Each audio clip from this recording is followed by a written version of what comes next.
24 jam hari ini, Gubernur Sumatera Selatan secara resmi membuka pameran temporer yang dilaksanakan Museum Negeri Sumatera Selatan.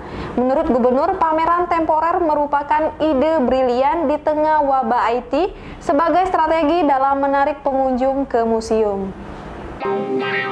Gubernur Sumatera Selatan Haji Herman Deru secara resmi membuka pameran Museum Negeri Sumatera Selatan.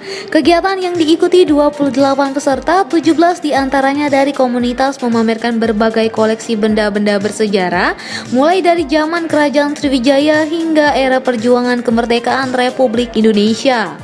Pameran temporer sendiri dihadiri dua Sultan, SMB 4 Pawas Diraja dan Sultan Iskandar Mahmud Badarudin.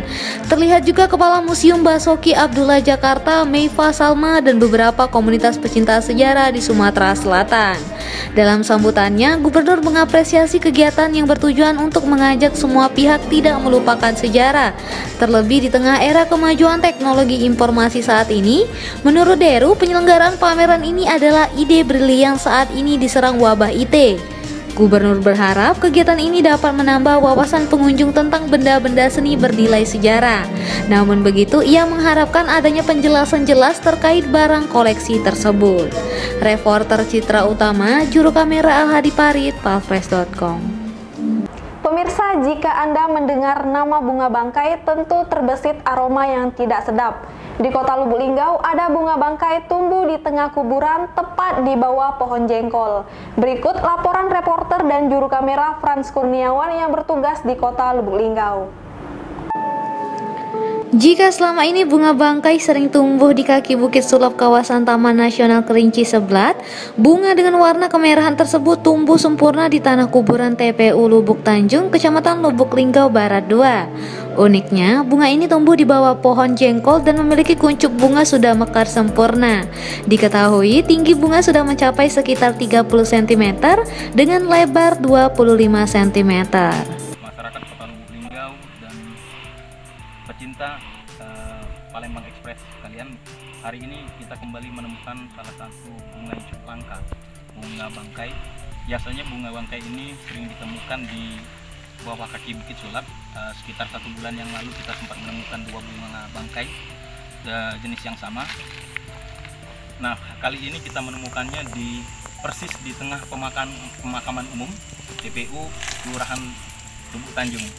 Bunga bangkai yang kita temukan pada hari ini dengan diameter tinggi sekitar 30 cm, kemudian kelebaran mungkin sekitar 25 cm, memang lebih kecil dari penemuan kita yang pertama di Bukit Sulap. Prediksi kami mungkin sekitar 1 atau 2 minggu lagi bunga ini akan layu. Oleh sebab itu, lagi bisa dinikmati, silakan datang ke sini sambil kita berziarah dengan makam yang ada. Terima kasih. Wassalamualaikum warahmatullahi wabarakatuh. Reporter dan juru kamera Frans Kurniawan, palfresh.com. Wakil Bupati Lahat Haji Haryanto meminta kepada seluruh stakeholder untuk mendeteksi dini bencana alam. Salah satu upaya yang dilakukan dengan menyiapkan posko di titik rawan bencana. Wakil Bupati Lahat Haji Haryanto memimpin rapat koordinasi bencana alam dengan para stakeholders. Sebagai upaya antisipasi bencana alam, Pemkab Lahat sudah menyiapkan posko di titik rawan bencana. Tak hanya itu, pemerintah juga sudah menyiapkan bahan baku sembako. Tujuannya untuk membantu warga terdampak bencana banjir bandang dan tanah longsor. Apabila terjadi bencana, kita sudah siap. Dan juga nanti kita bentuk posko di BPD. Dan juga kita siapkan juga kebutuhan pokoknya. Apabila terjadi bencana, siap kita antisipasi cepat mungkin. Pada masyarakat, imbauan masyarakat tetap waspada. Kita bentuk kecamatan supaya camat-camat juga monitorkan tempat ada rawan-rawan kita sebagai pada longsor, terutama di daerah Tanjung Sakti. Camat kita akan rapat dengan camat.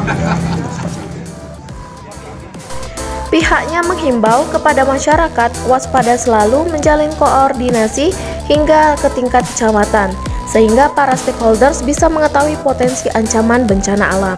Sementara itu, Kepala BPD Lahat Ali Afandi mengaku sudah mengerahkan sejumlah alat berat untuk mengeruk tanah sebagai mempercepat penanganan bencana alam. Salah satunya tanah longsor. Bahkan, personil BPD juga sudah siap membantu 24 jam. Reporter dan juru kamera Bernard, palpres.com. Berita terakhir Sumsel 24 jam hari ini. Usaha milik Depot Kayu milik Usman Yahya memiliki karyawan semuanya emak-emak. Meski memperkerjakan kaum hawa, Depot Kayu ini terus berkembang hingga menjadi pengusaha sukses batako dan pertukangan kayu. Kartini terlihat sibuk menumbuk tanah liat sebagai proses pembuatan batako. Sukartini merupakan satu di antara para pekerja dari kalangan emak-emak yang kini bekerja di Depot Kayu milik Usman Yahya. Emak Sukartini memang bekerja sejak 2 tahun yang lalu dengan tujuan bisa membantu pendapatan keluarga. Untuk kerja untuk bantu suami, penghasilannya untuk per minggunya untuk makan sehari-hari, untuk bantulah, untuk sekolah, untuk macam-macam lah, untuk kita kalau ada kreditan, kayak itulah.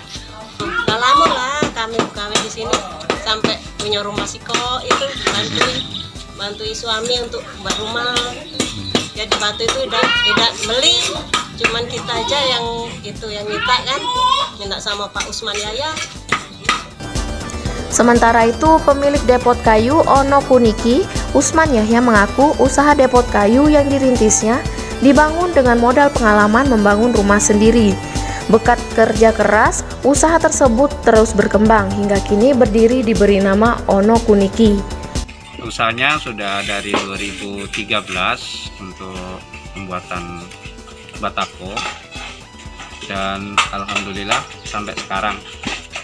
Awalnya sih untuk buat rumah sendiri, tapi berkelanjutan dengan adanya teman-teman yang mau ikut bergabung untuk kerjasama sampai sekarang.